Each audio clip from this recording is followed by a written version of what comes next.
Russell viper সাপ বাংলাদেশে প্রায় বিলুপ্ত হওয়া বিষধর সাপ কিভাবে ফিরে আসছে আপনি যদি জানতে চান তাহলে এই ভিডিওটি সম্পূর্ণ দেখবেন।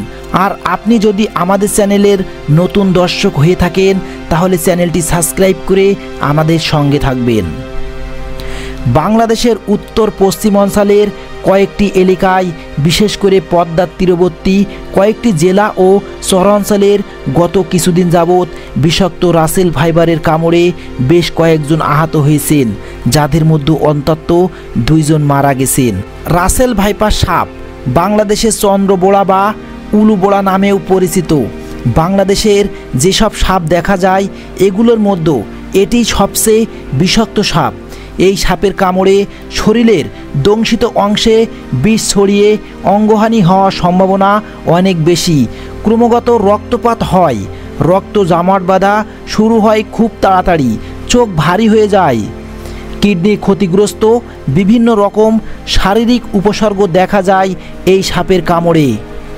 তবে আশ্চর্যের বিষয় হলো এই সাপের প্রজাতি বাংলাদেশ থেকে বহু বছর আগে বিলুপ্ত হয়ে গিয়েছিল বলে ধারণা করা হচ্ছিল, কিন্তু গত 12 থেকে 14 বছর আগে থেকে আবারও এই সাপের কামড়ের ঘটনা প্রমাণ পাওয়া যাচ্ছে।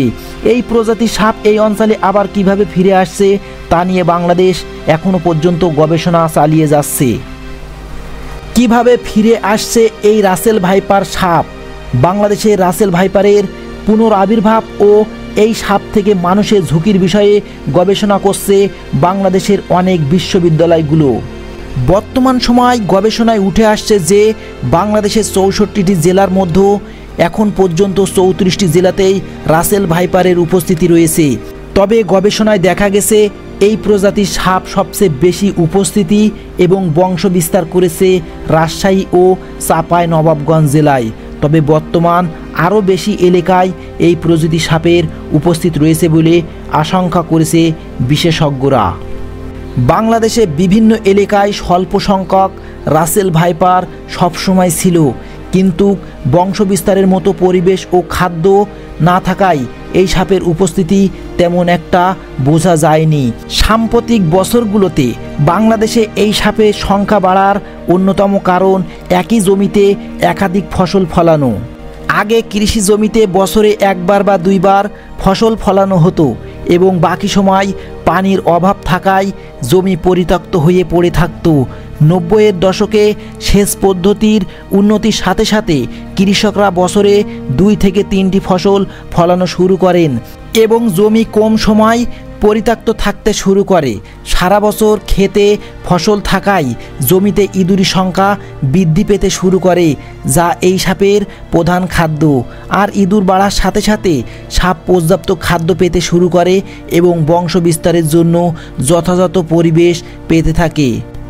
ঘন ঝোপঝাড় আর পরিত্যক্ত জমি অপেক্ষাকৃত কমে যাওয়ায় এই সাপ কৃষি জমিতে থাকে, যার ফলে যারা মাঠে কৃষি কাজ করেন তারা রাসেল ভাইপারের দর্শনে সবচেয়ে বেশি শিকার হয়ে থাকেন। এছাড়া বর্ষাকালে নদীর পানি বাড়ার ফলে ভারতের নদ নদী থেকে ভেসে এই সাপ বাংলাদেশে প্রবেশ করতে পারে বলে জানান। এখন পর্যন্ত পদ্মার অববাহিকায় এই সাপ বেশি পাওয়া যায়। কতটা মারাত্মক এই সাপের দর্শন? বাংলাদেশের রাসেল ভাইপারের দর্শনের হার খুব বেশি না হলেও ভারতে প্রতি বছর যে পরিমাণ সর্পদর্শনের ঘটনা ঘটে তার মধ্যে অন্তত 43% এবং শ্রীলঙ্কায় প্রতি বছর মোট সর্পদর্শনের ঘটনা 30 থেকে 40% রাসেল ভাইপারের কারণে হয়ে থাকে। সাধারণত কৃষি জমিতে থাকে বলে মানুষ অনেক সময় সাপের গায়ে পা দেয় বা না জেনে একে বিরক্ত করে থাকে।